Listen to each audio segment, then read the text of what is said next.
መወለዱን ነው በአጠቃላይ የሚቃወመው። ኦንቶሎጂካልም አይልም ፋንክሽናልም አይልም። ኖ ኦንቶሎጂካል ነው እንጂ ሱረቱ እንትን ላይ አልወለደም አልተወለደም አይወልድም አይወለድም ነው ያለው ወይስ አልወለደም አልተወለደም ነው ያለው? አልወለደም አልተወለደም። ስለዚህ ወልዷልና ተወልዷል ስላሉ ነው። እነማን ናቸው ወልዷልና ተወልዷል ያሉት? አይሁዶችና ክርስቲያኖች አይደሉም። እዛ ጋር ሚኒንጉ እዛ ጋር የሚያወራው ወልዷልና ተወልዷል የሚለውን ያሉት ክርስቲያኖች ናቸው። ራሱ በእንትን ላይ በሱረቱ ካፍ ምዕራፍ 18 ቁጥር 4 ላይ ምንድን ነው የሚለው? እነዚያ ልጅ ወልዷል ያሉትን ሊያስጠነቅቅ ወረደ ይላል። እነዚያ የተባሉት እነማን ናቸው? ሱረቱ ካፍ የሚያወራው ስለማን ነው? አጠቃላይ አውዱ ስለ ክርስቲያኖች ነው ስለ አይሁዶች ነው የሚያወራው?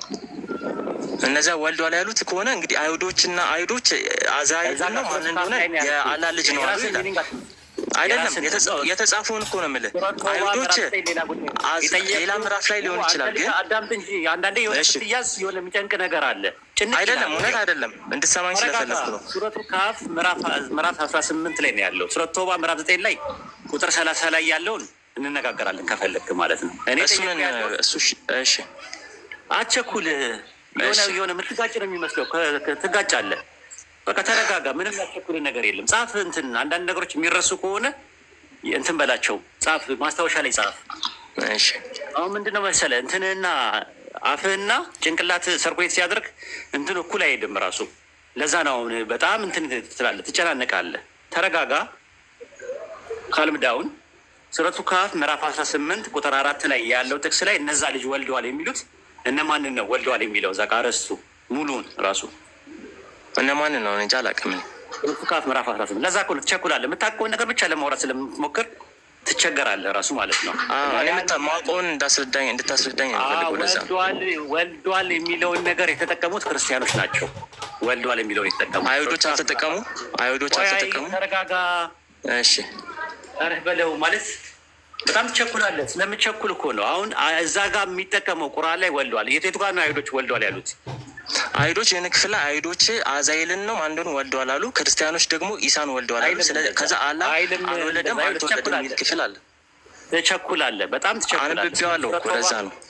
እሺ አውጣውና ያንብብል። አንድ ሰው አውጣና ያንብብለት። አይሁዶች ኡዘይር አላህ ወልዶታል ይላል፣ ክርስቲያኖች ደግሞ ኢሳን ወልደዋል ይላሉ ብሎ አለ። እስቲ ጥቅሱ እንደዛ ይላል።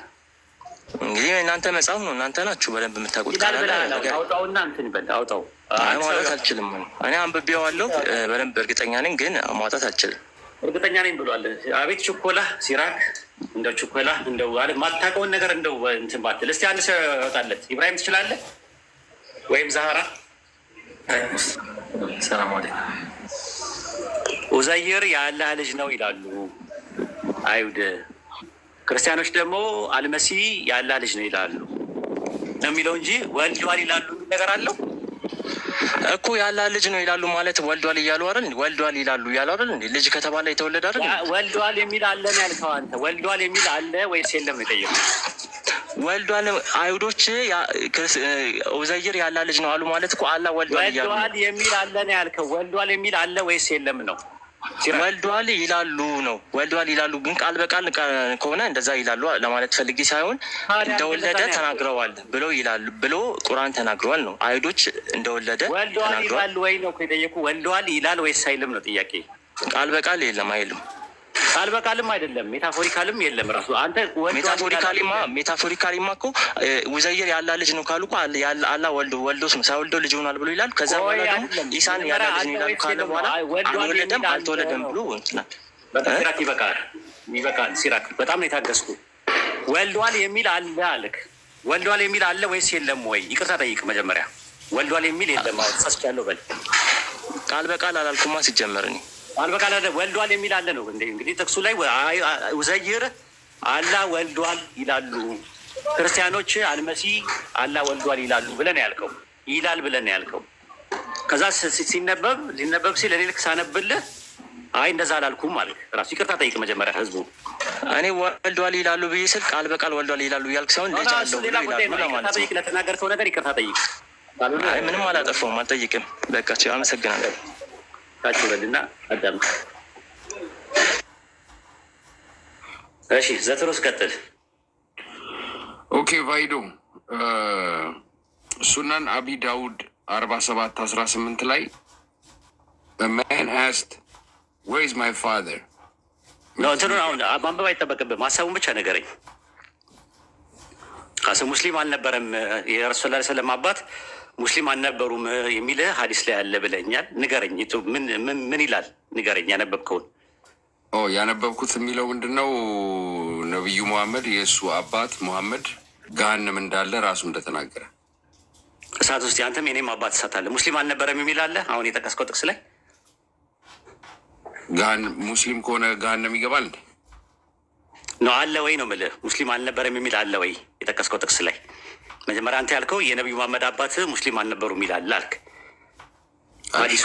ሻሃዳ ስላላለ በነቢዩ ሙሐመድ ስላልደረሰ ሻሃዳ ስላላለ ሙስሊም ሊሆን አይችልም። በኢሳ ደግሞ አያምንም። ምክንያቱም ጀሊያ ጊዜ ነበረ፣ ኩፋር ነበረ።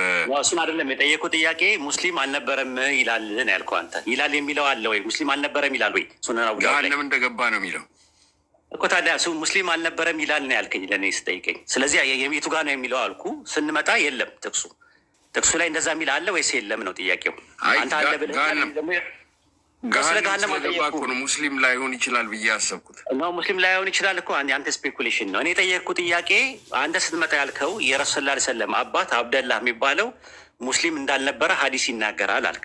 ለእኔ አዲስ ነገር ነው። ሙስሊም አልነበረም የሚል የት አለ ብዬ ስል ላምጣው አልክ። ቆይተህ መጣ። ስታመጣው ግን ሙስሊም አልነበረም የሚል ሀዲሱ ላይ አለ ወይስ የለም ነው ጥያቄው። አይ እሱ የለም፣ ግን ገሃነም እንዳለ ይናገራል።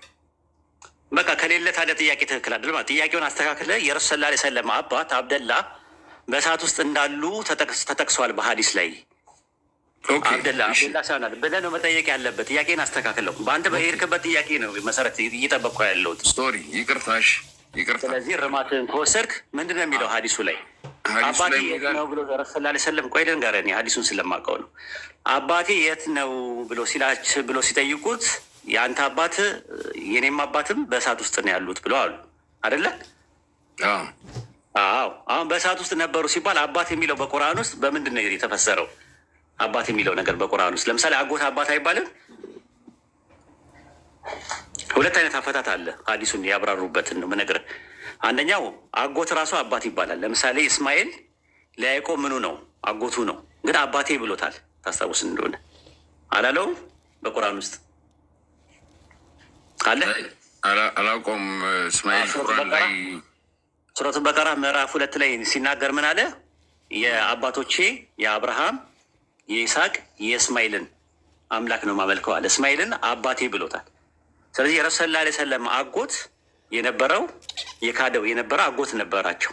አጎታቸውን ነው አባት ያሉት። ሪሳላውን መልእክቱን ደርሶት ያንን የደረሰውን መልእክት ስላስተባበለ የረሱል ላ ሰለምን መልእክት ስላስተባበለ ነው። እና የነቢዩ መሐመድ ሰለላሁ ዐለይሂ ወሰለም አባት አብደላ ግን ኦልሬዲ ሕፃን እያሉ ነው የሞቱት።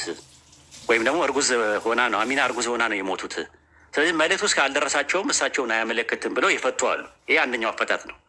ሁለተኛው ነገር ደግሞ በሀዲስ ላይ አባቴ ስላሉ አባትም ስለሚባል አብደላህ የሚባሉት ሰው ምናልባት መልእክት ደርሷቸው ምናልባት ምንም የተገለጸ ነገር የለም። አላህ በቁርአን ውስጥ በሱረቱ ኢስራ ምዕራፍ 17 ቁጥር 15 ላይ መልእክተኛ እስከምንድረስ ድረስ የምንቀጣ አይደለንም ስለሚል ምናልባትም መልእክት ደርሷቸውም ሊሆን ይችላል።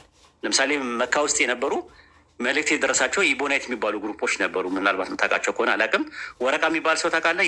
የኸዲጃ አጎት ወረቃ ቤን አልፋላው እሷውን ለምሳሌ ካቶሊኩ የካቶሊክ ጓደኞች የነበሩት ሰውዬ ካቶሊክ በዛን ሰዓት አልነበረም። ካቶሊክ የሚባል ነገር አልነበረም። 1054 ላይ ነው ካቶሊክ የሚል የጀመረው። ኢቦናይት ነው የነበሩት። ሲራ ላይ የሚያመለክተው ኢቦናይት የሚባሉ ክርስቲያኖች ነበሩ።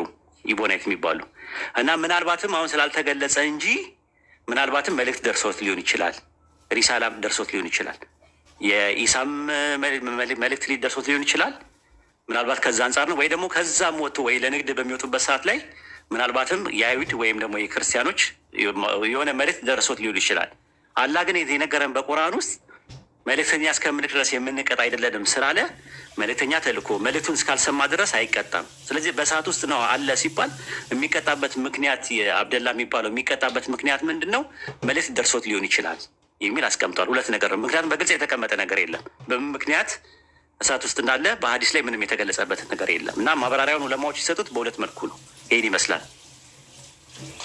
ኦኬ፣ ሁለተኛው ጥያቄ ማለት ነው ተመለሰ ሴንስ አድርገዋል። ምናልባት ከረዳ ብዬ ነው። በከፊል ግን አባት እንደሚባል አልገባኝም ነበር። የአብዱላ ልጅ አብዱል ሙጣልብ እንዳሳደገው አያቱ እንደሆነ አንተም አስተምረናል ድሮ። ስለዚህ ከዛ አንጻርም ሊሆን ይችላል። ከሁለት ነገር አንጻር ሊሆን ይችላል። ሴንስ ያላረገ ነገር ካለ ሎጂካል በሆነ መልኩ ከነገር ልናብላዳው እንችላለን ጥያቄው ማለት ነው። አይስ ኦኬ ብዙም እንትን አይደለም። ሌላኛው ማነህ ግን አንተ ፓልቶክ ምናምን ላይ ያለ ሰው ነው የሚያስታውቀው የሆነ ድምፅ ፓልቶክ። ታዲያ እኔ ፓልቶክ ቤስት ሶሉሽን ጋር ምናምን ነገር ከኔ ጋር የሚጋጭ የነበረው አንተ እንደዚህ አትበል ምናምን የሚለኝ የነበረው እኔ። ኒክ ማን ነው? ኒክ ስም ማን ነው? እዛ ኒክ አሮን F16 ማን? አሮን F16። አንተ ደህና ነህ? እግዚአብሔር ይመስገን። ቫይዶ ደህና ነህ አንተ? ሰላም ነው እግዚአብሔር ይመስገን። አልሰለምክም እስካሁን? አልሰለምክም እስካሁን? ማኔ ኧረ እኔ አክራሪ አይሁድና መሲያኒክ ጁ ሆኜልሃለሁ። ኧረ በለው ኧረ በለው እዛው አስገባ። ፕሮቴስታንት ነበርክ አይደል? አሁን መሲያኒክ ጁ ነኝ። አሁን በፊት ፕሮቴስታንት ነበርክ አይደለ? ከኛ ጋር አዎ። ግን ከበፊትም አንተ ኦሪት ላይ ነው የቆምከው ምናምን ነገር ላይ ነበረ ቤስት ሶሉሽን እና ብዙ ነገር ወደ እስልምና ይሄዳል እያለ በጣም እንትን ይልህ ነበረ። እናንተ እኮ ግራ ታጋቡን ነበር በዛን ሰዓት እኮ የባይብል እውቀታችሁ የእናንተ። እኔ አሁን መሲያኒክ ጁሽ ለመጀመሪያ ጊዜ የሰማሁት ከእናንተ ነው። እናንተ መታችሁ ስታወዛግቡን ነው እንጂ እኛ ያኔ ትምህርት ቤት ነበር የምናውቀው ኦርቶዶክስ፣ ካቶሊክና ፕሮቴስታንት ነው። ከዛ መሲያኒክ ጁሽ በኋላ ላይ ቴዎሎጂ ላይ ሳየው ያው ኮርስ ላይ ወስጃለሁ የቴዎሎጂ የፕሮቴስታንት ማለት ነው። እና መሲያኒክ ጁ የሚባሉት ወደ 3 ነው ወደ 4 ናዝራውያን የሚባሉ ነገሮች እንዳሉ በክርስቶስ ማንነት ላይ ያላቸው ነገር የተለያየ ነው ያለው። አንደኞቹ ፕሬኤግዚስታንስ አለው ከድንግል ማርያም በፊት ነበረ፣ መጀመሪያ መጨረሻም የለው የሚሉ አሉ። ሁለተኞቹ ደግሞ ልክ እንደ ጆባ አይነቶች ተፈጥሮ ደግሞ በፈጠረበት የሚሉ አሉ። ሶስተኞቹ ደግሞ ከድንግል ማርያም ማህፀን የሚጀምሩ የሚሉ አሉ። አንተ የትኛው ጋር ነው ያለው? እኔማ መሲሁ ከመጀመሪያውም ነበረ እኮ አልተፈጠረም ነው ከሚሉት። የስ አልተፈጠረ እኮ እንትን ናዝራውያን ነህ አንተ? የስ ናዝራዊ ነው። ኦኬ ጥሩ። አይ በቃ እንደዛ ናዝራውያን ከሆነ አሪፍ ነው። ራሱ ማውራት እንችላለን ከፈለክ በዚህ ዙሪያ ላይ ከተመቸ። እኔ ደስ ይለኛል ስለ መሲሁ ምክንያቱም መጽሐፍ ተጨዋወቱት ስለሚል መሲሁን ደግሞ ቁርአንም ስለሚያውቀው ስለሚጠራው። እሺ ዮሐንስ ወንጌል 5:26 ላይ አብ በራሱ ህይወት እንዳለው ለወልድም በራሱ ህይወት እንዲኖረው ህይወትን ሰጥቶታልና ይላል። ህይወትን የሰጠው ማን ነው? የህይወት ምንጭ እሱ ራሱ ነው። አብም እንደወደደ እንደሚሰጥ ወልድ ደግሞ እንዲሁ ደግሞ ለወደደው እሰጣለሁ። ጥያቄው ህይወትን ሰጠው ማለት ምን ማለት ነው? አብ ለወልድ ህይወትን ሰጠው ማለት ምን ማለት ነው? አይ ቲንክ በስጋ ይመስለኛል እሱ ላይ ለመሲሁ ነው የሚለው። ለወልድ ነው የሚለው። ሪፍሌክሲ በስጋ አይደለም። ስጋ ላይ ሪፍሌክሲ ፕሮናውን አለ። ሪፍሌክሲ ፕሮናውን አለ ስጋ ላይ። አሁን ስክሪፕቸሩ ላይ መሲሁ ቃል እንደነበረና ነው አይጠየቁ። ዮሐንስ ወንጌል 5:26 ላይ ነው ያለሁት። ፕሬኤግዚስታንስ አለው ሎጎስ ነው አይደለም የሚል አይደለም የጠየቁ። ዮሐንስ ወንጌል 5:26 ላይ አብ በራሱ ህይወት እንዳለው እንዲሁ ደግሞ ለወልድ በራሱ እንዲኖረው ህይወትን ሰጥቶታልና አለ። በራሱ ሲል ደግሞ ምንድን ነው? ሂምሰልፍ ነው የሚለው። ራሱ የሚለው ሄዩቲ ነው የሚባለው። ሄዩቱ ማለት ምን ማለት ነው? ሪፍሌክሲቭ ፕሮናውን ነው የሚጠቀመው ግራመሩ ማለት ነው። ስለ ስጋ አይደለም የሚያወራው። አይደንቲቲው ሙሉ አይደንቲቲው ኢየሱስን ህይወት የተሰጠው ነገር ነው። ነን ኤግዚስታንስ ነው ራሱ። ነን ኤግዚስታንስ ያለን ወደ ኤግዚስታንስ ማምጣትን የሚያመለክተው ህይወትን ሰጠው ሲል ህይወት መስጠት ማለት በባዶነት የተቀደመ ነገር አለው። ሐዋርያት ሥራ 17:25 ላይ እርሱ ህይወትና እስትንፋስን ለሁሉ ይሰጣልና አለ። ዛት ሚንስ ካለመኖር ወደ መኖር ማምጣትን ለማመልከት ነው የመጣበት። ስለዚህ ዮሐንስ ወንጌል 5:26 ላይ ባለው ጥቅስ መሰረት አብ በራሱ ህይወት እንዳለው ማለት ምሳሌ ኤግዚስታንስ እንዳለው ፕሮሶፖን እንዳለው ለወልድም ፕሮሶፖን እንዲኖረው እንዴት ሰጠው? ህይወትን ሰጠው። ፕሮሶፖኑ አልነበረም ማለት ነው ወይ ህይወት ከመቀበሉ በፊት? አሁን ይህንን የሚለው ያለው ለአይሁዶቹ የሰው ልጅ እንደሆነ ሊያመለክታቸው ነው። ኖ አይደለም፣ እንደዛ አይደለም አይልም። እንደዛ የሰው ልጅም ስለሆነ ይፈርድ ዘንድ ስልጣን ሰጠው ይላል። የሰው ልጅ የሚለው ከድንግል ማርያም መወለዱ ነው። ልክ ነህ። ግን በራሱ ሲል ደግሞ ሪፍሌክሲቭ ፕሮናውን ነው የሚጠቀመው። በራሱ የሚለው የግሪከኛው ቃል የሚጠቀመው ሄዩቱ ነው የሚለው። ሄዩቱ ማለት ምንድን ነው? ሪፍሌክሲቭ ፕሮናውን ሂም ሰልፍ ነው የሚለው። አይደንቲቲ ነው የሚያሳየው።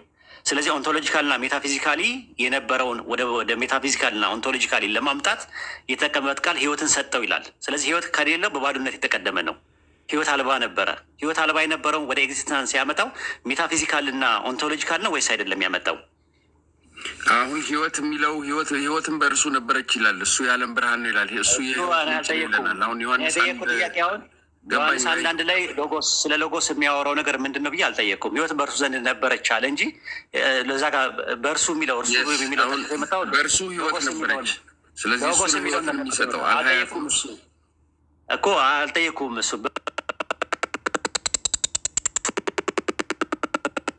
ህይወት ነበረች የሚለው ስለ ቃል ነው የሚያወራው። ህይወትም የሰው ብርሃን ነበረች አይልም? የስ ስለዚህ በእርሱ በማን ነበረች ህይወት? በክርስቶስ። ስለዚህ ህይወት ደግሞ ምንድናት አለ? የሰው ምንድናት አለ እኮ? የዓለም ብርሃን በቃል የነበረችው ብርሃን የተባለችው ማን ናት? እሱ ክርስቶስ የሚናገረው ከእሱ አፍ የሚወጣው ቃል ሁሉ ህይወት በእርሱ ዘንድ ነበረች አለ። ብርሃን ማን ናት? ብርሃንማ ህግ ብርሃን ነው እንደሚለው ቃል ብርሃን ነው እንደሚለው ከአፉ ከክርስቶስ ስለ ብርሃን ሊመሰክር መጣ እንጂ ብርሃን ነበረ። ስለ ብርሃን ሊመሰክር መጣ እንጂ እርሱ ብርሃን አልነበረም የተባለው ማን ነው? መጥምቁ ዮሐንስ እኮ። ብርሃን ማን ነው? ኢየሱስ ክርስቶስ። ያ ብርሃን በማን ዘንድ የህይወት ብርሃን የነበረው በማን ዘንድ ነበር ነው የሚለው? በክርስቶስ አይደለም። በክርስቶስ ዘንድ ክርስቶስ ነው በክርስቶስ ዘንድ የነበረው። ኦፍኮርስ ክርስቶስ ነው በክርስቶስ ዘንድ የነበረው። ስፒሪት ቫይዶ ነው ክርስቶስ ነው ወይ በክርስቶስ ዘንድ የነበረው? ዮሐንስ አንዳንድ ላይ ቃሉ ነው። ስለዚህ እንደዛ ነው ቃሉ ነው። አሁን ዮሐንስ ወንጌል 5:26 ተመለስ። አይዋጣም ማለት ነው። ዮሐንስ ወንጌል ምዕራፍ 5:26 ላይ በራሱ ህይወት እንዳለው እንዲሁ ደግሞ ለወልድ በራሱ እንዲኖረው ህይወትን ሰጥቶታል። ኤዶኬን ዜኤን ነው የሚለው። ኤዶኬን ዜኤን ማለት ህይወትን ሰጠዋል። ለምኑ ነው የሰጠው ሲባል ለሪፍሌክሲቭ ፕሮናውኑ ለተጠቀመበት ነው። ሂምሰልፍ ይላል። ለአይደንቲቲው ነው። ሜታፊዚካልም ኦንቶሎጂካልም ህይወት የተቀበለ ነገር ነው። ህይወት ከሌለው ህይወትን ከሰጠው ህይወት ከመቀበሉ በፊት ነን ኤግዚስታንስ ነበር ወይስ አልነበረም ነው? በባዶነት አይቀደምም ወይስ ይቀደማል? No, he existed from the beginning with the Father. No, እዚህ ጋር ህይወትን ሰጠው ይላል። ህይወትን ሰጠው ይላል። አሁን እኔ ከመጀመሪያ ነበር አልነበረም? ፕሬግዚስታንስ ላይ አልጠየቁም። ይሄኛው ለአይሁዶቹ በስጋ ስለተገለጠ ለአይሁዶቹ ስለሱ ፊዚካል ባዲ ነው የሚነግራቸው። ስጋ ደግሞ ኦንቶሎጂ አይደለማ። ስጋ ብቻውን ኦንቶሎጂ መሆን አይችልም። ቁርበትና ቆዳ አይደለም ኢየሱስ። አይደንቲቲ ያለው ኢየሱስ አይደንቲቲ ያለው አካል ነው። ሜታፊዚካል ነው። ፕሮሶፖን አለው። ሂፖስታቲስ ያለው ነገር ነው። ያ ሂፖስታቲስ የሆነው አይደንቲቲ፣ ፕሮሶፖን የሆነው አይደንቲቲ ህይወትን እንዳገኘ ነው የሚናገረው። ህይወትን ካገኘ ህይወት ከመቀበሉ በፊት ህይወት አልባ ነበረ ወይስ አልነበረም? ምኑ ነው ህይወት አልባ የነበረው? ህይወት ሲሰጠው ምንድን ነው ያገኘው? ነን ኤግዚስታንስ የነበረው ወደ ኤግዚስታንስ ነው የመጣው ወይስ ደግሞ ኤግዚስታንስ የነበረው ላይ ህይወትን ሰጠው ሲባል ሜታፊዚካል ነው ወይስ ኦንቶሎጂካል ነው? አሁን እዚህ ጋር ልክ በዚሁ ዮሐንስ 17 ላይ ልጁን አሁን ስጠይቀው በነበረው በአንተ ዘንድ በነበረው ክብርህ አክብረኝ ይለዋል። ክርስቶስ በአብ ዘንድ እንደነበረ ጥያቄው ምንድን ነው? ዘትሩዝ ጥያቄው እኮ ክርስቶስ ከድንግል ማርያም ከመወለዱ በፊት ፕሬኤግዚስታንስ አለ ወይስ የለው? ወይም ደግሞ ዓለም ሳይፈጠርና ዘመን ሳይቆጠር በፊት ኢየሱስ ነበረ አልነበረ ብል ኖሮ ዮሐንስ ወንጌል 17:5 ላይ አባት ሆይ ዓለም ሳይፈጠር በፊት በአንተ ዘንድ በነበረኝ ክብር አንተ በራስህ ዘንድ አክብረኝ የሚለውን ጥቅስ ታመጣለህ። ጥያቄው ክርስቶስ ከድንግል ማርያም ከወለዱ ክርስቶስ እንዳልተሰጠው እኮ ለሱ መልስ ልነግርህ ነው። ለአይሁዶቹ በዛን ሰዓት ይላል ህይወትን ሰጠው፣ ለወልድ ህይወትን ሰጠው ይላል። በራሱ እንዲኖረው አለ። አይሁዶችን ታውቃቸዋለህ። አይሁዶች ግመል ውጠው ጸጉር ትንኝ ይሰነጥቁ ስለነበረ ክርስቶስ በስጋም ስለመጣ ስለማይረዱት አመጣጡንም ስለማያውቁ፣ ነገር ግን የገሊላ ሰው እንደሆነ ያውቃሉ። ክርስቶስ ግን በገሊላ አልተወለደ፣ በቤተልሔም ነው የተወለደ። ጥያቄው አልተረዳኸው። አንድ ድገምልህና ካልሆነ ወደ ሌላ ጥቅስ እንሄዳለን። ምክንያቱም አንደኛ እንትን ነው ማዛግ ነው፣ ታዳሚውን ማዛግ ነው፣ አንተንም ማዛግ ነው። ዊዝ ሪስፔክት ነው ማወራ። ለምን ምንም ስድብ የለብህም፣ ምንም የለብም። ሀሳብ ላይ ብቻ ነው የምታተኩረው። ዮሐንስ ወንጌል ምዕራፍ 5:26 ላይ በራሱ ህይወት እንዳለው እንዲሁ ደግሞ ለወልድ በራሱ ህይወት እንዲኖረው ተሰጥቶታልና አብ በራሱ ህይወት ሲል ሰልፍ ኤግዚስታንስ የሚባለው ነገር አለው። አብ ምን አለው? ኦንቶሎጂካልም ሜታፊዚካልም ራሱን የቻለ አይደንቲቲ አለው። ልክ አይደንቲቲ እንዳለው ሂምሰልፍ የሚለው ነገር ለምሳሌ ዮሐንስ ወንጌል 11:51 ይህ ነገር የተናገረው ከራሱ አይደለም አለ። ራሱ ለሚልበት ሪፍሌክሲቭ ፕሮናውን ነው። ድርብ ተውላጠ ስም ነው የሚጠቀመው። ስለዚህ ራሱ የሚለው ነገር አንድ ነገር ሰልፍ ኤግዚስታንስን የሚያመለክት ከሆነ በተመሳሳይ ያ ሰልፍ ኤግዚስታንስ እንዲያገኝ ህይወትን ሰጥቶታል፣ ወደ ህልውና አምጥቶታል ካለ ከዛ በፊት በባዶነት ይቀደም ነበረ፣ ህይወት አልባ ነበረ። ህይወት አልባ የሆነ አካል መነሻና ጅማሮ ካለው መነሻና ጅማሮ ያለው ማንነትና ምንነት ፍጡር ነው እያልኩ ነው ያለሁት። ስለዚህ ዮሐንስ ወንጌል 5:26 ላይ አንድ ቻንስ ልስጥህና ካልሆነ ደግሞ ወደ ሌላ ጥቅስ መሄድ እንችላለን ማለት ነው። ቀጥል። ኦኬ። አብ በራሱ ህይወት እንዳለው እንዲሁ ደግሞ ለወልድ በራሱ ህይወት እንዲኖረው ሰጥቶታልና የሰው ልጅም ስለሆነ ይፈርድ ዘንድ ስልጣን ሰጠው። በመቃብር ያሉት ሁሉ ድምፁን የሚሰሙበት ሰዓት ይመጣል። መልካምም ያደረጉ ለህይወት ትንሣኤ፣ ክፉም ያደረጉ ለፍርድ ትንሣኤ ይመጣሉና በዚህ አታድንቁ ይላቸዋል። አሁን እዚህ ላይ አንድምታው የሚያሳየን ምንድን ነው? አብ የሰጠው ብሎ ቢነግራቸውም ስጋ ለባሽ ስለሆነ፣ ነገር ግን ራሱ ደግሞ ዮም አልቅያማ ራሱ እንደሆነ ደግሞ ይናገራል ማለት ትንሣኤ እንደሆነ ፈራጅ እሱ እንደሆነ ይናገራል። ፈራጅ ማን ነው? አምላክ አለ እንዴ? ፈራጅ አይሁዶች እኮ ያውቃሉ። አምላክ ፈራጅ የውሙል ቅያማ ማለት እኮ የትንሣኤ ቀን ነው። እሱ ትንሣኤ ነው ወይ የትንሣኤ ቀን ነው? ትንሣኤም ነው እንጂ የትንሣኤ ቀንና ትንሣኤ እኮ እሱ ነው። የፍርድ ቀን እኮ ያለ አይደለም። የትንሣኤ ቀን ነው ኢየሱስ የትንሣኤ ቀን ነው እያልክ ነው ያለው አረብኛ ስትጠቀም። በመቃብር ያሉት ሁሉ ድምፁን የሚሰሙበት ሰዓት ይመጣል። በመቃብር ያሉት ድምፁን የሚሰሙት ቅያማ ነው። የትንሣኤ ቀን ነው። የውሙል ቂያማ ብለህ አትበል። አሁንም እየተሳሳትክ ነው ያለው። ኢየሱስ ቀን አይደለም ትንሣኤ ነው ብለህ ብትል ትንሽ ያስኬዳል። ዮሐንስ ወንጌል 11 ባለው ጥቅስ መሰረት ኢየሱስ ትንሣኤ ነው ማለትና ኢየሱስ የትንሣኤ ቀን ነው ማለት ይለያል። የትንሣኤ ቀን ከሆነ ቀን ነው፣ ስለ ቀን ነው የምናወራው። ኢየሱስ የትንሣኤ ቀን አይደለም። ስክሪፕቸር የጌታ ቀን ይለዋል እኮ የጌታ ቀን ይለዋል እንጂ ኢየሱስን የጌታ ቀን አይደለም የሚለው። የጌታ ቀን የሚለው ቀኑን ነው ቀን የሚለው። አዎ ኢየሱስ አልፋና ኦሜጋ ነው፣ መጀመሪያና መጨረሻ። ስለሱ አልጠየቅኩም። መጨረሻ አልፋና ኦሜጋ ኢየሱስ አይደለም። አሁን ጥያቄው ቀን የፍርድ ቀን ይለዋል ወይ? ኢየሱስን የፍርድ ቀን ሳይሆን ፍርድ ይለዋል ብትለኝ ያስኬደኛል። ትንሣኤ ይለዋል ብለህ አሁን አረብኛውን ስታወራ ልክ የምታውቅ ነው የሚመስላቸው ለሰዎች። አሁን የውሙል ቂያማ ነው ኢየሱስ አልካቸው። የትንሣኤ ቀን ነው ኢየሱስ። ትንሣኤና ህይወትም ነው። የትንሣኤውን ቀን ኢየሱስ ነው ማለትና የትንሣኤ ቀን ነው ማለት ይለያያል። አማርኛ ከገባ ማለት ነው። አረጀህ ማለት ነው አንተ ልጅ። አረጀው ፋይዶ ትንሣኤና ህይወት እኔ ነኝ አለ ኢየሱስ ክርስቶስ። ትንሣኤ ነው ብትለኝ ችግር የለብኝም። ቂያማ ነው ኢየሱስ። ቂያማ ነው። ራእይ 22 ላይ ኢየሱስ ምን ይላል?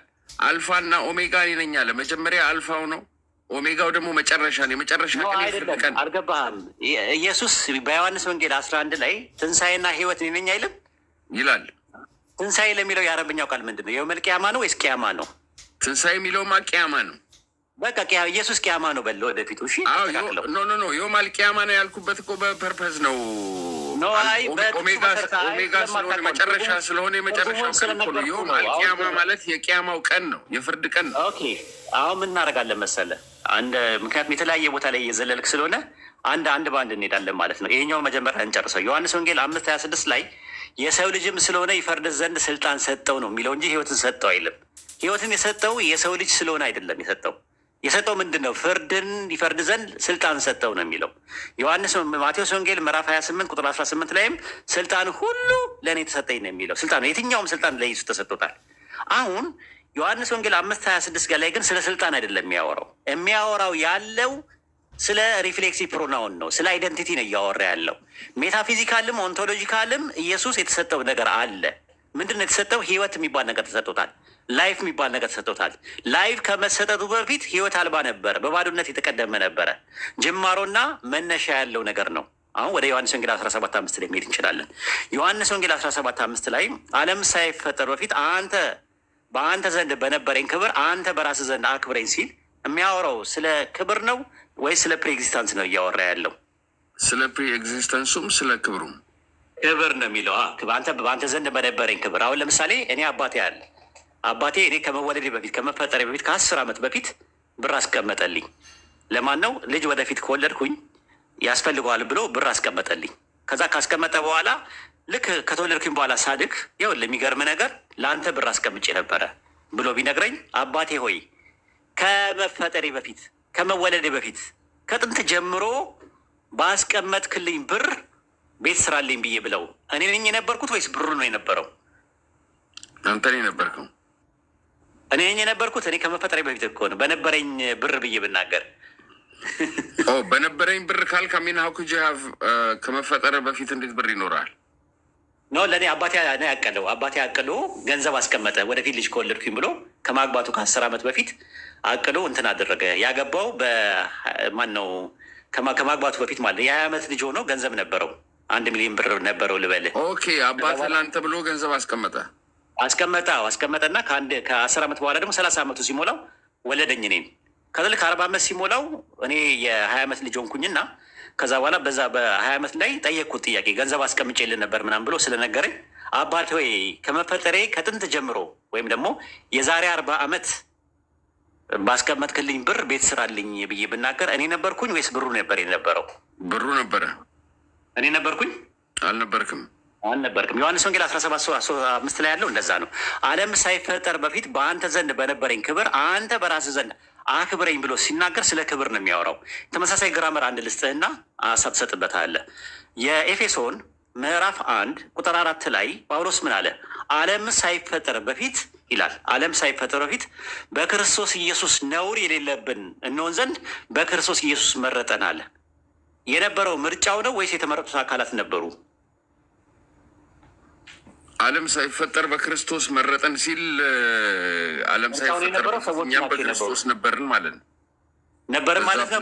ነበርን ማለት ነው። ፕላን ውስጥ ነበርን እንጂ ኦንቶሎጂካሊ እና ሜታፊዚካሊ አልነበርንም። በቃ እንደዛ ነው። ግራመሩ ተመሳሳይ ነው። ግን ክርስቶስ የአብ ቃል ስለሆነ ከአምላክ የሚወጣ ቃል የነበረው ስለሆነ ቃሉ ደግሞ ከመጀመሪያውም ነበራል።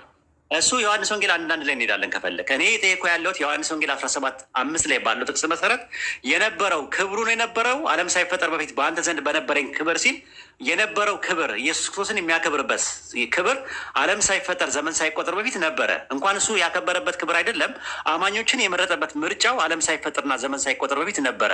ለዛ ነው ሐዋርያት ሥራ 3:16 ላይ ሲናገር ምን አለ? 3:13 ላይ ይቅርታ፣ የአብርሃም የይስሐቅ የያዕቆብ አምላክ ባሪያውን ኢየሱስን ምን አለው ይላል? አከበረው አለ። ያ ያከበረው ክብር ዓለም ሳይፈጠርና ዘመን ሳይቆጥር በፊት እንደሚያከብረው በመለኮታዊ ዕቅድ ውስጥ ነበረ። ልክ የኤፌሶን 1:4 ላይ ዓለም ሳይፈጠርና ዘመን ሳይቆጠር አማኞችን የሚመርጥበት ምርጫው እንደነበረ ሁሉ በተመሳሳይም ዓለም ሳይፈጠርና ዘመን ሳይቆጥር በፊት አምላክ ክርስቶስን የሚያከብርበት ክብር እንደነበረ ይናገራል እንጂ ክርስቶስ ፕሬኤግዚስታንስ እንደነበረው ዮሐንስ ወንጌል 17:3 ላይ 17:5 ላይ አይናገርም። 17:5ን ሞግታውን 17:5ን ለመሞገት ማለት ነው። ከአዳም ጀምሮ እስከ ኖህ ያሉት 10 አባቶች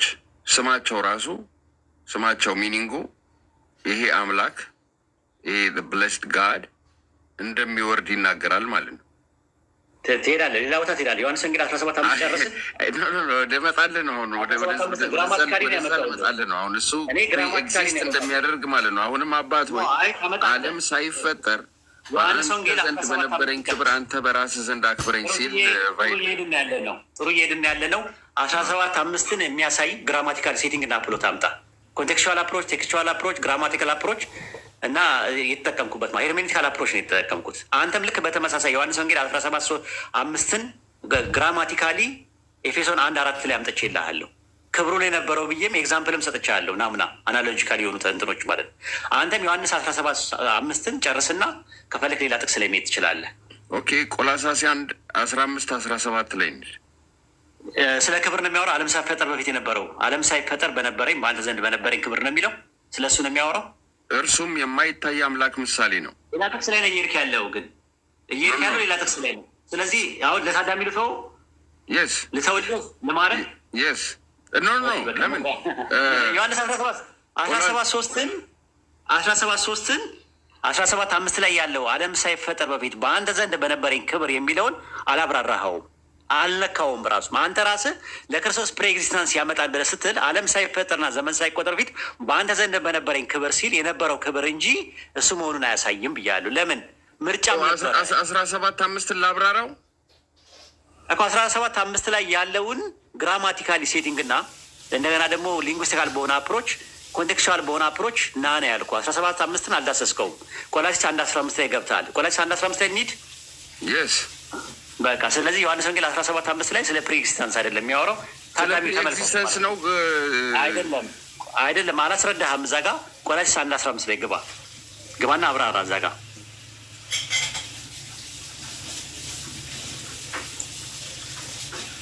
ግባና እንትን በልልን። ሰርች እያረኩት ነው። እሺ ኦኬ። እንዲህ ይላል፣ እርሱም የማይታይ አምላክ ምሳሌ ነው። የሚታዩትና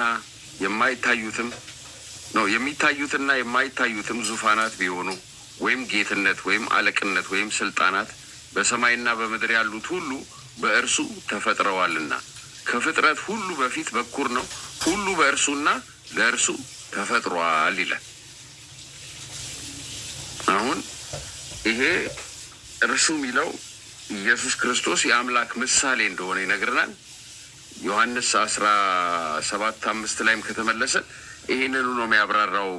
አሁንም አባት ሆይ ዓለም ሳይፈጠር በአንተ ዘንድ በነበረኝ ክብር አንተ በራስህ ዘንድ አክብረኝ ሲል ሁሉ በእርሱ ለሱ ክብሩ ምንድን ነው? አምላክ የማይታየው ባህሪው አምላክነቱ ክብር ለእግዚአብሔር ብቻ እንደሚገባ አይሁድ ጠንቅቀው ያውቃሉ።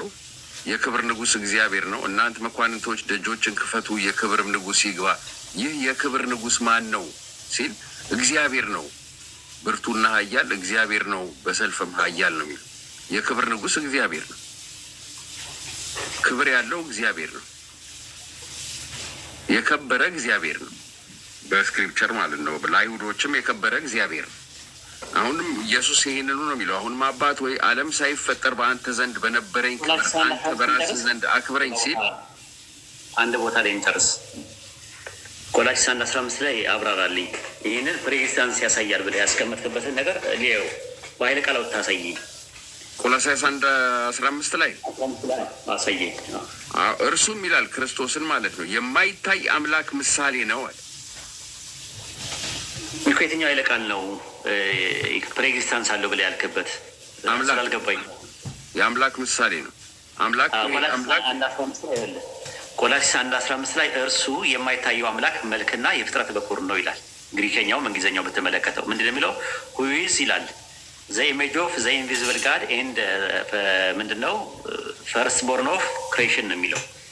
እርሱ የማይታየው አምላክ መልክና የፍጥረት ሁሉ በኩር ነው ይላል። አሁን የትኛው ኃይለ ቃል ነው ክርስቶስ ፕሬኤግዚስታንስ እንዳለ የሚያመለክተው? ከዚህ ከተናገርነው ውስጥ ሁሉ በእርሱና ለእርሱ ተፈጥሯል። መጀመሪያ ወደ ታች አትውረዳ። መጀመሪያ እርሱ የማይታየው አምላክ መልክና የፍጥረት በኩር ነው በሚለው ውስጥ ፕሬኤግዚስታንስ የትኛው ኃይለ ቃል ነው የሚያመለክተው? እዚህ ላይ ከሌላ አሁን ወደ ሌላ ነገር እየሄድክ ስለሆነ የአምላክ ምሳሌነቱ የአምላክ ምሳሌ የአምላክ መልክ ማለት ፕሬኤግዚስታንስ መኖሩን እንደ ማስረጃ መሆን ይችላል። ኦፍኮርስ ከአንደኛ ቆሮንቶስ ምዕራፍ 11:7 ላይ ወንድ የአምላክ መልክ ነው ይላል። ምን ማለት ነው? እሱማ በመልክ ከትዳር ጋር ሲያወዳድ ወንድ የአምላክ መልክ ነው ይላል። ኢኮን ነው የሚለው ተመሳሳይ ነው። ዘ ኢሜጅ ኦፍ ጋድ ይለዋል። የስ ከትዳር ጋር ሲያመሳስለው ነው በባልና በሚስት ወይም ደግሞ ምንድን ነው መልክ? አይ የገባኝ ወንድ የአምላክ ነው ሲባል ምን ማለት ነው? ትርጉሙን ነው የፈለግኩት። ምናልባት ማስኩሊንነቱን የተሰጠውን ስልጣን በትዳር ላይ ባለው መልክ የሚለው ቃል በባይብል ኢኮን የሚለው ቃል የሚመጣው እንደ ራሴ በሚል ነው የመጣው። እዚህ አንደኛ ቆሮንቶስ 11:7 ላይ ወንድ የአምላክ መልክ ነው ሲባል የአምላክ እንደ ራሴ ነው ገብቷል። ዘፍጥረት 1:26 ላይ ምንድን ነው የሚለው? ዘፍጥረት 1:26 ላይ እግዚአብሔርም አለ ሰውን በመልካችን ለምሳሌ እንፍጠር ካለ እግዚአብሔር ሰውን በመልኩ ፈጠረ። ምን አለ? ወንድና ሴት አድርጎ ፈጠራቸው፣ ብዙ ተባዙ፣ ምድሩም ሙሏት፣ ግዟትም አላቸው ይላል። መጽሐፈ ምሳሌ መዝሙረ ዳዊት ምዕራፍ 8:4 ላይ ደግሞ ለኢየሱስ ሲያወራ ታስበው ዘንድ ሰው ምንድን ነው? ተጎበኛው ዘንድ ጥቂት ምንድን ነው? ከመላእክት ይልቅ ሁሉ ከበታች አስገዛለት ይላል። ስለዚህ ኢየሱስ የአምላክ እንደራሴ መሆኑን ነው የሚያሳየው። ቆላስይስ 1:15 ላይ ያለው የአምላክ መልክ ነው ሲል የአምላክ እንደራሴ ነው ማለት ነው። ወንድ የአምላክ መልክ ነው ሲባል የአምላክ እንደራሴ ነው እንደሚባለው ሁሉ በተመሳሳይ ቆላስይስ ምዕራፍ 1:15 ላይ ኢየሱስ የአምላክ መልክ ነው ሲባል የአምላክ እንደራሴ ማለት እንጂ ስለ ፕሬኤግዚስታንስ የአምላክ መልክ የሚለው ምንም በኃይለ ቃል የሚያሳይ ነገር የለውም። ሽታው የለም። ግልጽ ነው? ግልጽ አይደለም። ምክንያቱም እዚህ ጋር የሚታዩትና የማይታዩትም ዙፋናት ጌትነት ራሱ ማለት ነው። ጌትነት ችግሩ ጋር አንተ ምንድን ነው አሁን ከአንተ ጋር የያዝኩት ምንድን ነው? አባሮች ጨዋታ ነው የያዝኩት። ጌትነት ምንድን ነው? ወይም አለቅነት ወይም ስልጣን። እመጣለሁ፣ ወደ ታች እመጣለሁ። አሁን እኮ እንትኑን የማይታየው አምላክ መልክ ነው ሲባል መልክ የሚለው ቃል ፕሬኤግዚስታንስን ያመለክታል ብለህ አልከኝ። መልክ ምሳሌ ነው ያለው። ምሳሌ የእንግሊዝኛው ኢሜጅ ነው እኮ የሚለው ኢኮን ነው ግሪከኛው የሚለው መልክ ነው። እሺ ምሳሌ በለው። አማርኛው ምንድን ነው የሚለው? አንደኛ ቆሮንቶስ 11:7 ላይ ወንድ የማን ምሳሌ ነው ይላል? የእግዚአብሔር ምሳሌ ነው ይላል እኮ። እንደዛ እኮ ነው፣ ተመሳሳይ ነው። እኔ እንግሊዝኛ አረኩልህ፣ ግሪከኛ አረኩልህ። ልዩነቱ እሱ ነው። የአምላክ ምሳሌ ብለህ ያዘውና ቆላስይስ 1:15 ላይ እርሱ የማይታየው አምላክ ምሳሌ ነው ብለህ ምሳሌ ማለት ምን ማለት ነው ወይም መልክ ማለት ምን ማለት ነው የሚለው ስንተነትን አንደኛ ቆሮንቶስ ምዕራፍ 11 ቁጥር 7 ላይ ምንድን ነው የሚለው? ወንድ የአምላክ መልክና ክብር ነው፣ የአምላክ ምሳሌ ነው ተብሏል። ወንድ የአምላክ ምሳሌ ነው ማለት ምን ማለት ነው ብለን ስንል ወንድ ምንድን ነው? የአምላክ እንደራሴ ነው ማለት ነው። ዘፍጥረት 1:27 እና 28 ላይ ስለሚገዛ መሲሁም ደግሞ መዝሙረ ዳዊት ምዕራፍ 2 ቁጥር 8 እና ዕብራውያን 2:10 ላይ ደግሞ ዕብራውያን 2:8 ላይ ታስቦ ዘንድ ሰው ምንድን ነው? ተጎበኘው ዘንድ የሰው ልጅ ምንድን ነው? ከመላእክት ይልቅ በጥቂት አሳነስከው፣ በእጆች ስራ ለሸምከው፣ ሁሉን ከእግሩ በታች አስገዛህለት ይላል። ስለዚህ ለመሲሁ ሁሉን ነገር ስላስገዛለት የአምላክ መልክና ምሳሌ የተባለበት እንደ ራሴና ወኪል መሆኑን የሚያሳይ እንጂ ፕሬኤግዚስታንስን ወይም ፕሪሂማን ስቴትን የሚያሳይ አይደለም ነው እያልኩ ያለሁት። ቆላስይስ 1:15 ላይ የማይታየው አምላክ መልክ ነው የሚለው ፕሬኤግዚስታንስ ያሳይ የሚለው ነገር እንጨርስና ከፈለግ በእርሱ ተፈጥረዋል ለእርሱ ተፈጥረዋል የሚለው ምን ማለት ነው የሚለውን ቀጣይ ማየት እንችላለን ማለት ነው። አንድ ነጥብ ላይ እየተማመንን ነው መሄድ ያለብን። ከዛ አንጻር ነው። ኦኬ እሺ፣ ጨርስ፣ እሱን ጨርስ። አያሳይም በለኝና ወደ ቀጣዩ እንሂድ። ኦኬ፣ ወደ ጌትነቱ እንምጣ። ጌትነት ወይም አለቅነት ወይም ስልጣናት የሚለው ጌትነት ለማን ነው? ስለ መላእክት አይደለም የሚያወራው ዙፋናት 12ቱ ሐዋርያትን ያመለክታል። ማቴዎስ 19:28 ላይ ዙፋናት ይላቸዋል። በ12ቱ ነገደ እስራኤል ላይ ስለሚፈርዱ ማለት ነው። ጌትነት የተባሉት ደግሞ የጉባኤ ሽማግሌዎች ናቸው። ሁለተኛ ጴጥሮስ ምዕራፍ 2 ቁጥር 9 ላይ ጌትነትን ይንቃሉ ይላል። ማንን የናቁት? የጉባኤ ሽማግሌዎችን ነው የናቁት፣ የቤተክርስቲያን ሽማግሌዎችን ነው። ይሁዳ 1:8 ላይም አንደኛ ጴጥሮስ 5:5 ላይም ዕብራውያን 13:7 ላይም ዕብራውያን 13:17 ላይ ማየት ትችላለን። አለቅነት የተባሉት ኤጲስቆጶስ ናቸው። ኤጲስቆጶስ ማለት ራሱ ኦቨርሲሉ ማለት ነው፣ የበላይ ተመልካች ማለት ነው። ሽማግሌዎችን ቦርድ የሚመራው በአለቅነት እነሱ ጋር ነው ያለው። ስልጣናት የተባሉት ደግሞ አስተማሪዎች ናቸው ብሎ ነው ያስቀመጠው። ሁለተኛ ጴጥሮስ ምዕራፍ 2 ቁጥር 10 ላይ ስልጣን ያላቸውን ይሳደባሉ ይላል። ይሁዳ 1:8 ላይ ማየት ትችላለን። አሁን የሚነሳው ጥያቄ ምንድን ነው? ቆላስይስ ምዕራፍ 1 ቁጥር 16 ላይ የሚታዩትም የማይታዩትም ዙፋናትን ቢሆኑም ወይም ጌትነት ወይም አለቅነት ወይም ስልጣናት በሰማይና በምድር ያሉት ሁሉ በክርስቶስ ምን ብለዋል ይላል? ተፈጥሯልና። እሱን ነው የፈለግኩት። ከዛ በኋላ እዛው ላይ ቁጥር 20 ላይ በምድር ወይ በሰማይና በምድር ያሉት ሁሉ በክርስቶስ ታርቀዋል ይላል። በማን የታረቁት? በክርስቶስ። እነማን ናቸው የታረቁት?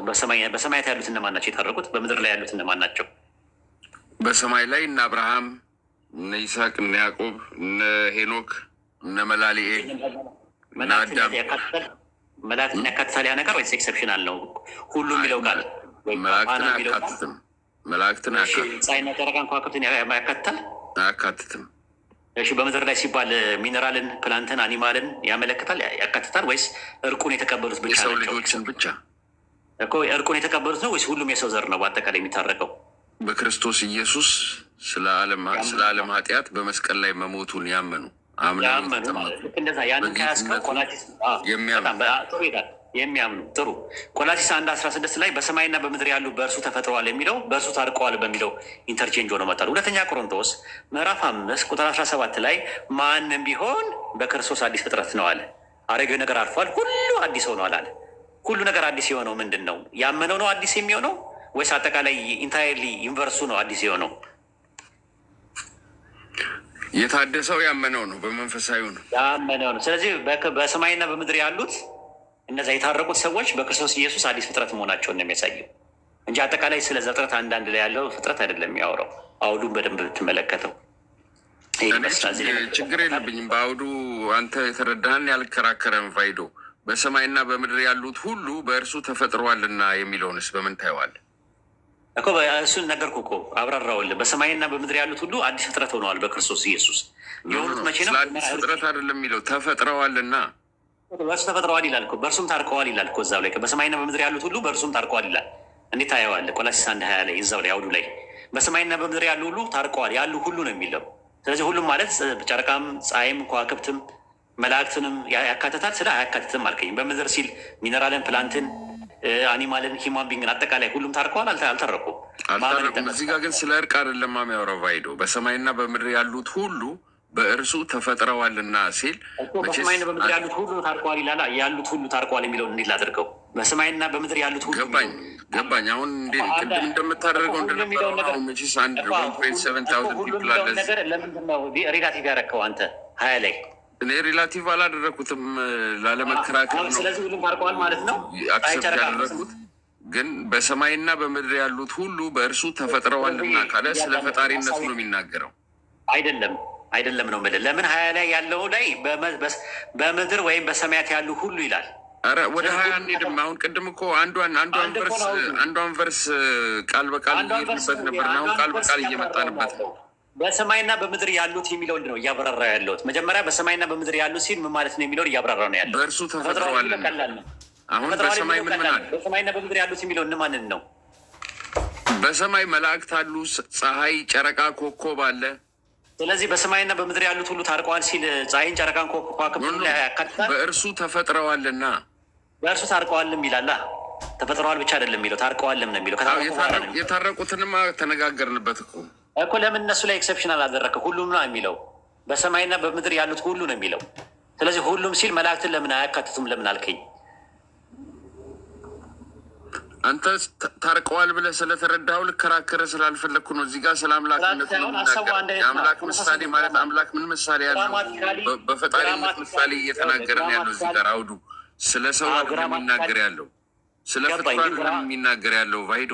አሁን ሀሳቤንም አልተረዳውም። አንዴ ልስና። አዎ በሰማይና በምድር ያሉት ሁሉ ታርቀዋል ነው የሚለው። በሰማይና በምድር ያሉት ሁሉ ሲል ሁሉ የሚለው ቃል እዚህ ጋር ኤክሰፕሽናል አድርገህ ሪላቲቭ ነው አንጻራዊ ነው ብለህ ሴማቲክ ሬንጅ አድርገህ ነው ያመጣህብኝ። ለምን ሁሉ የሚለው ነገር በሰማይና በምድር ያሉት ሁሉ ሲል መላእክትን ለምን አላካተትክም? እርቁ ላይ አንተ ነህ እንደሱ የተረዳኸው እኮ። አንተ ከፈለክ አምጣው። ታርቀዋል የሚለው መጀመሪያ በሰማይና በምድር ያሉትን የሚለው አንተ የተረዳበት በሰማይና በምድር ያሉት ሁላ ሲባል መላእክትንም ፀሐይንም ጨረቃንም ከዋክብትን በምድር ያሉትን ፍጥረታት በአጠቃላይ ያመለክታል አልክ። 20 ላይ ግን ሲናገር በሰማይና በምድር ያሉት ሁሉ በእርሱ እንደታረቁ ይናገራል። በክርስቶስ ኢየሱስ ከራሱ ጋር እንዳታረቁ ይናገራል። ከአብ ጋር ማለት ነው እንደታረቁ። በሰማይና በምድር ያሉት ሁሉ ሲል በሰማይና በምድር ያሉት ሁሉ ሲል መላእክትን፣ ፀሐይ፣ ጨረቃና ከዋክብትን እንደገና ደግሞ በምድር ላይ ደግሞ ሚነራልን፣ አታክልትን፣ መላእክትን ማን ነው እንስሳትን አያካትትም ብለህ ስትል ቋንቋው እዛ ጋር አውዱ ላይ እየተጠቀመ ያለው በሰማይና በምድር ያሉት የሚለው እዛው ላይ አውዱ ላይ እየተጠቀመ ያለው አንጻራዊ ነው ብለህ በዚህ ተማመንን። ያንን ተማምነን ቆላሲስ 1:15 ላይ ሄደን ምንድን ነው ያደረገው? 16 ላይ በሰማይና በምድር ያሉት ሁሉ በእርሱ ተፈጥረዋል ሲል በሰማይና በምድር ያሉት የተባለው 20 ላይ ባለው ቀመርና ስሌት ሄደንና ከዛ እነማን ናቸው ታዲያ የተፈጠሩት? በሰማይና በምድር ያሉት የታረቁት ናቸው የተፈጠሩት። ምን ማስረጃ አለ? 2ኛ ቆሮንቶስ ምዕራፍ 5:17 ላይ ማንም ቢሆን ነው የሚለው። እዛ ጋ ማንም ካለ በሰማይም በምድር ያሉት ሁሉ ማለት ነው። ማንም ቢሆን አለ በክርስቶስ ኢየሱስ አዲስ ፍጥረት ነው አለ ማንም።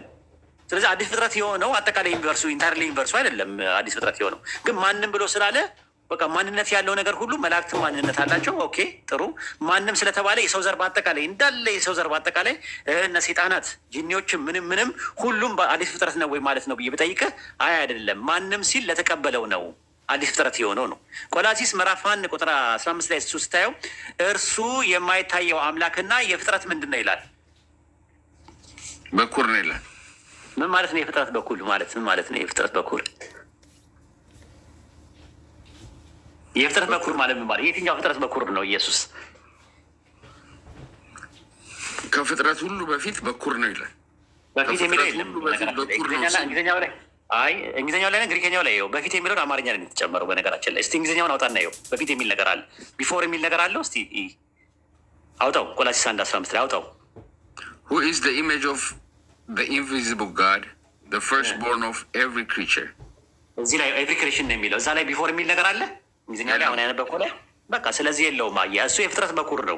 ፍጥረት የተባሉት እነማን ናቸው? የማ በኩር ነው? ኢየሱስ የማን ራስ? ኢየሱስ the firstborn ሲል the firstborn of every creature ሲል ከሆድ ወለድኩ ይለዋል። ከአብ የወጣ እንደሆነ ነገር በኩር ማለት ፕሮቶቶኮስ የሚል ቃል አለ። በኩር የሚለው ቃል ማለት ነው።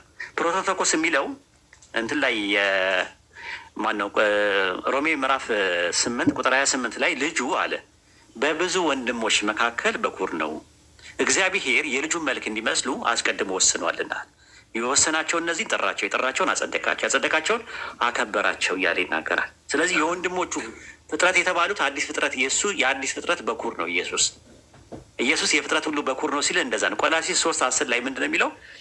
የፈጠረውን ምሳሌ እንዲመስል እውቀት ለማግኘት የሚታደሰውን አዲሱን ሰው ልበሱት ይላል። ማነው አዲሱ ሰው? ክርስቶስ አይደለም። በደንብ አስተውል፣ ልድገምልህ። ቆላስይስ ምዕራፍ 3:10 ላይ የፈጠረውን ምሳሌ እንዲመስል አለ። የፈጠረው ምሳሌ ማንን ነው? ምሳሌ የተባለው ማን ነው? ቆላስይስ 1:15 ላይ በተቀመጠ መሰረት አይደለም። ምሳሌ የተባለው የማይታየው አምላክ ምሳሌ ወይም መልክ የተባለው ማን ነው? የማይታየው አምላክ ምሳሌ ክርስቶስ ነው። ስለዚህ እዛ ጋር የፈጠረውን መልክ ይላል። ማንን ነው የፈጠረው? እኛን አይደለም። በደንብ አስተውል። እንግሊዝኛው ላይ አንብበው። ቆላስይስ 3:10 ላይ ምን ይላል መሰለ? ዘ ኢሜጅ ኦፍ ጋድ ሁ ክሬትድ ሂም ነው የሚለው። ዘ ኢሜጅ ኦፍ ሂም ሁ ክሬትድ ሂም ነው የሚለው። የፈጠረውን ምሳሌ እንዲመስላል። ምሳሌውን የአምላክን ምሳሌ አምላክ ፈጥሮታል እያለን ያለው ማንን ነው የፈጠረው? ክርስቶስን ነው የፈጠረው። እሱ ደግሞ በኩር ነው በመፈጠር ደረጃ። ከዛ በኋላ ደግሞ ወንድሞቹ የሚባሉት ደግሞ በክርስቶስ ኢየሱስ ተፈጥረዋል። ስለ ሪጀኔሬሽን ነው የሚያሳየው ማለት ነው። ስለዚህ ቆላስይስ 3:15 ላይ ባለው ጥቅስ መሰረት እርሱ ይላል ምንድን ነው የሚለው?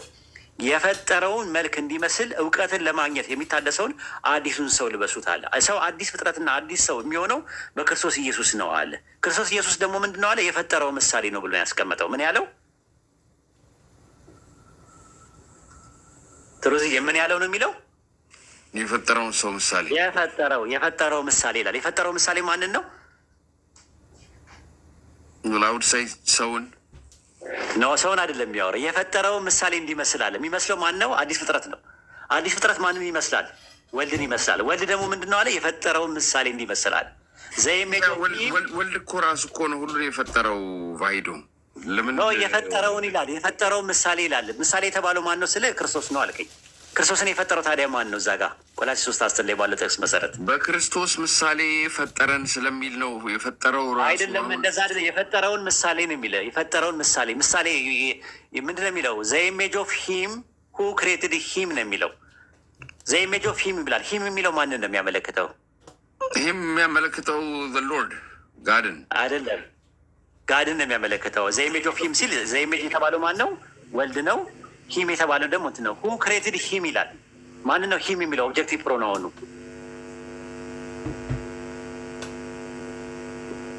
ሂም የሚለው ማን ነው? ኦብጀክቲቭ ፕሮናውን የሚያሳየው ሂም የሚለው ልጁን ነው። ስለዚህ ሁ ክሬትድ ሂም ይላል። ሁ የተባለው ማን ነው? ሂም የተባለው ማን ነው? አሁን እዚህ ጋር አይ ቲንክ ኢት ኢዝ አ ሜታፎር ከሆነ አትሸሽ ከሆነ ሁ የተባለው አብ ነው አይደለ? አብ ነው አይደለ?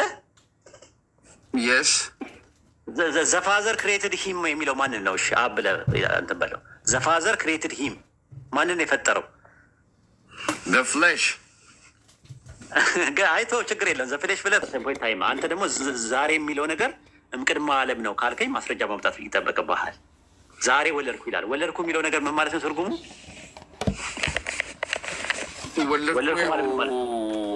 ቢጋርንቲ እኮ ቢጋትን ሲል ምን ማለት ነው? ትርጉሙ በእንግሊዝኛ አደረግከው እኮ አንተ። በእንግሊዝኛ ነገረኛ አላልኩህ። ወለድኩ ሲል ምን ማለት ነው? ትርጉሙ በአማርኛ ላይክ ሂ ፋዘርድ ሂም ገባኝ። አሁንም በእንግሊዝኛ አደረግከው። ለውጥ የለውም እኮ እኔ አባት ሆናለሁ እርሱም ልጅ ሆነኛል ሲል ለማን ነው አባት የሆነው? ለክርስቶስ እኮ ለምኑ ነው የሆነው? ለምሳሌ እኔ አባት ሆናለሁ ስጋን አዘጋጀህ እላለሁ። ስለዚህ እዛ ጋር አሁን አብሮት ነበረ እኮ በእኔ ዘንድ በነበረ ክብር በአንተ ዘንድ በነበረኝ ክብር። አይ ቅድማ እሱንማ ጨረስንማ ገባኝ። ዮሐንስ ወንጌል 17 ላይ ጨረስን። ቫይዶ ሁሉም ተያያዥ ነው። ችግር የለም አያይዘው። ግን አሁን ምን መሰለህ መዝሙረ ዳዊት ምዕራፍ 90 ላይ ተራሮች ሳይወለዱ ይላል አይደለ? ባይብል ሳይወለዱ ሲባል ምን ማለት ነው? እግዚአብሔር ተራራን ይወልዳል። እሱ ሜታፎር ነው፣ ሳይፈጠሩ እንደማለት ነው። ስለዚህ እግዚአብሔር ሳይሰሩ እንደማለት ነው፣ ወይም ኤግዚስት ሳያደርጉ ማለት ነው። ስለዚህ መወለድም ትርጉሙ መፈጠር በሚል መጥቷል። ይኸው አመጣው። አንተ ደግሞ መወለድ የሚለው ሌላ ትርጉም ካለው ንገረኝ እኮ። አሁን መወለድ ሲለው ለሰው በሚገባው ቋንቋ እግዚአብሔር እየተናገረ ነው እንጂ ማለት ነው እኮ። ንገረኝ፣ ትርጉሙን ንገረኝ። እግዚአብሔር ወለድኩ ሲለው አምላክ ጾታ የለውም፣ ወንድም ሴትም አይደለም፣ ባዮሎጂካልም አይደለም፣ ኦንቶሎጂካልም አይደለም። ገባኝ። እኮ ግን ምንድን ነው ትርጉሙን ንገረኝ። እኔ አሁን ትርጉሙን ተናገርኩኝ። መወለድ ማለት ትርጉሙ ሜታፎሪካሊ ነው የሚናገረው እንጂ እንደ ሰው እንደሚናገረው መወለድ ሳይሆን ከውስጥ አወጣው ከኔ ውስጥ ነበር ክርስቶስ እኔ ከአብ እንደወጣው ሲል ከአብ የወጣ ነው ከመለኮት እሱ አይደለም የጠየኩ መወለድ ማለት ትርጉሙ ምንድን ነው? ለምሳሌ እኔ አሁን መወለድ የሚለውን ትርጉም መዝሙረ ዳዊት ምዕራፍ 90 ቁጥር 2 ላይ ተራሮች ሳይወለዱ ሲል ተራሮች ሳይፈጠሩ ማለት ነው። ስለዚህ መወለድ በሚል መጣ መፈጠር ማለት ነው ትርጉሙ። አንተ ደግሞ መወለድ ማለት ሜታፎሪካል አውትዋርድ ትሩዙ አውትዋርድ ሲምቦሉ ኢንዋርድ ትሩዙን ንገረኝ። ኢንዋርድ ትሩዙን እስካሁን አልነገርከኝም። ኢንዋርድ ትሩዙ ምን ማለት ነው? መወለድ ማለት እንደወጣ እኔ ከወድ ወለድኩ ነው የሚለው። ኦኬ አውጣው። እሺ ጥቅሱን እሱን አውጣውና እንየው። አውጣው። ምን ጋር ነው እንደዛ የሚለው?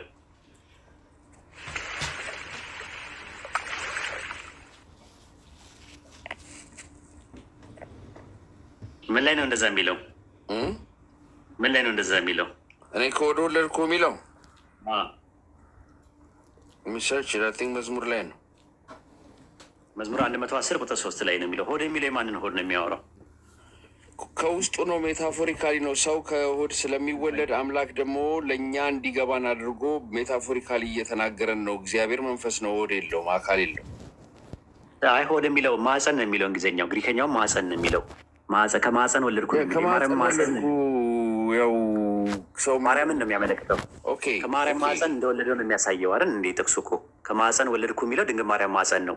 መዝሙረ ዳዊት ምዕራፍ 22 ቁጥር 10 ላይ ስትመለከተው ከእናቴ ማፀን ጀምረ አንተ አምላኬ ነህ አለ። ከእናቴ ማፀን አወጣኸኝ ይላል። ማፀን ሆድ ይለዋል አማርኛው። እንግሊዝኛው ወንብ ብሎ ነው የሚያስቀምጠው። ማፀን የሚለው ድንግል ማርያም ነው። ወለድኩ ማለት ከድንግል ማርያም መፍጠሩን ነው የሚያሳየው። አንተ ከራሱ ከሆዱ አምላክ ሆድ አለው ካልከኝ ማፀን አለው ካልከኝ የሚገርም ነው። ዮሐንስ ወንጌል 4:24 ላይ እግዚአብሔር መንፈስ ነው ብሎ ነው ያስቀመጠው። መለኮት ነው፣ ረቂቅ ነው፣ ምጡቅ ነው። ረቂቅና ምጡቅ የሆነው አምላክ ድንግል ማርያም ማፀን ውስጥ ሰው እንዲፈጠር ማድረጉን የሚያሳይ ካልሆነ በስተቀረ አንተ ላመጣበት አንተ ልጄ ነህ ዛሬ ወለድኩ ላልበት ማስረጃ መሆን አይችልም። መዝሙረ ዳዊት ምዕራፍ 110 ቁጥር 3 ላይ ያለው ጥቅስ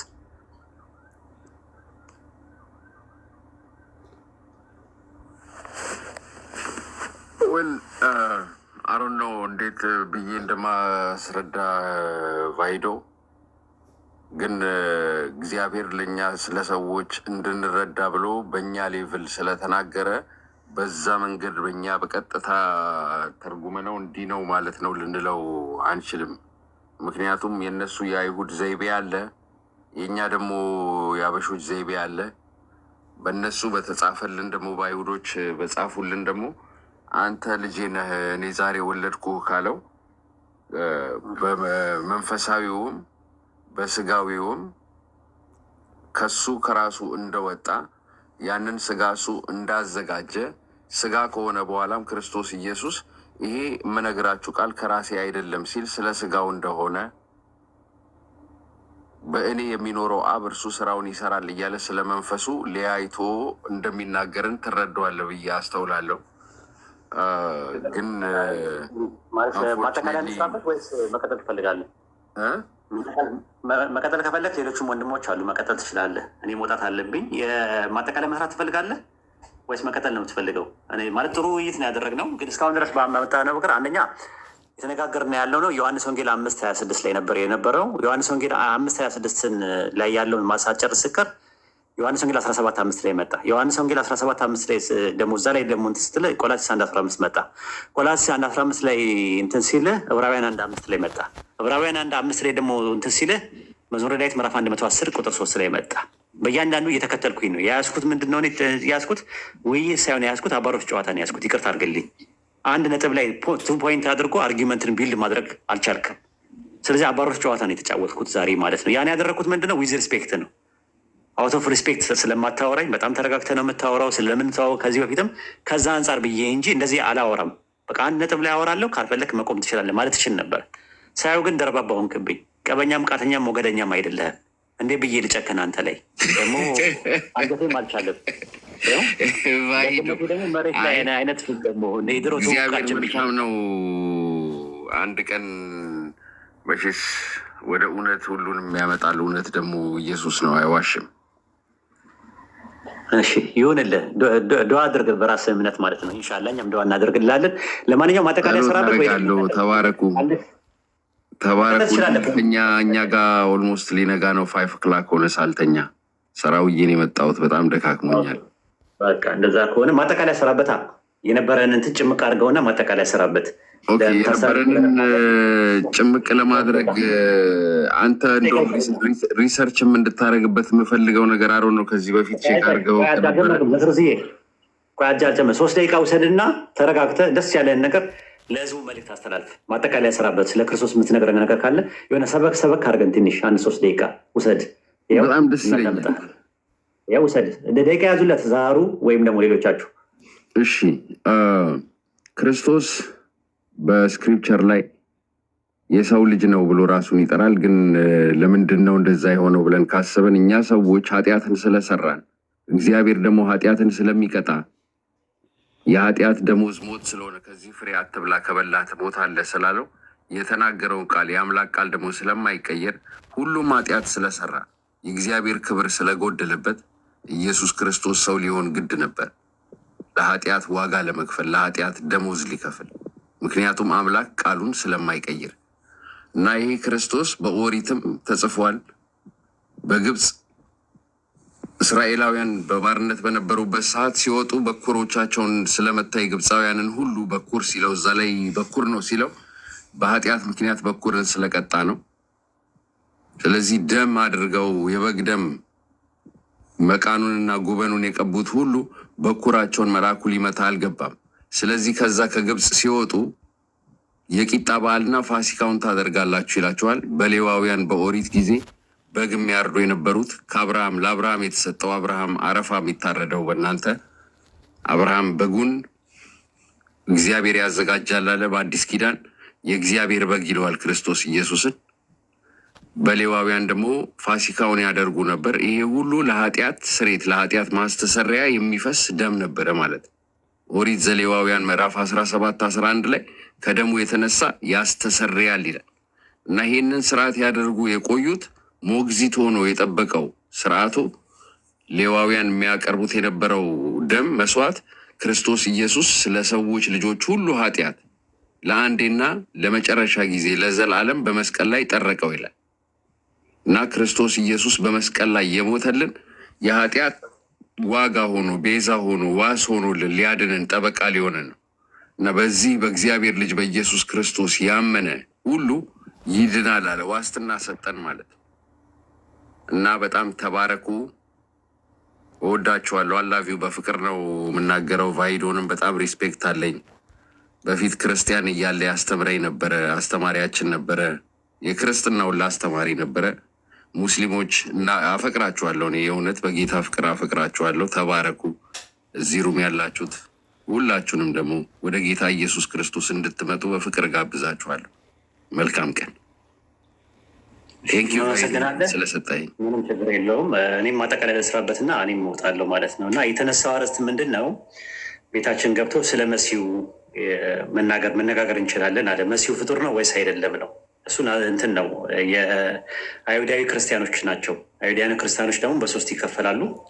አንደኛ ዓለም ሳይፈጠር ዘመን ሳይቆጠር በፊት ከአብ ጋር አብሮ ወልድ ነበረ ግን አልተፈጠረም የሚባሉ ናዝራውያን የሚባሉ አሉ። ሁለተኛ ነገር ደግሞ አይሁዳውያኖች የሆኑ ነገር ግን ኢየሱስ ከድንግል ማርያም በፊት ዓለም ሳይፈጠር ተፈጠረ ልክ እንደ ጆባ ዊትነሶች የሚያምኑ አሉ። ሶስተኞቹ ደግሞ ከድንግል ማርያም ማህፀን ጀመረ የሚባሉ ቢብሊካል ዩኒታሪያን የሚባሉ አሉ። እና እሱ ምንድን ነው የሚለው ክርስቶስ መጀመሪያ የለውም ፍጡር አይደለም ብሎ ነበር ያለው። ዮሐንስ ወንጌል 5:26 ላይ ያለውን ጥቅስ በራሱ ህይወት እንዳለው ለወልድም በራሱ ህይወት እንዲኖረው ሰጥቶታልና የሚለውን ጥቅስ ስናይ ነበር። ህይወትን ሰጠው የሚለው ነገር ምን ማለት ነው የሚለውን ነገር አላብራራውም። በስጋው ነው አለ። ስጋ ሪፍሌክሲቭ ፕሮኖን አይጠቀምም።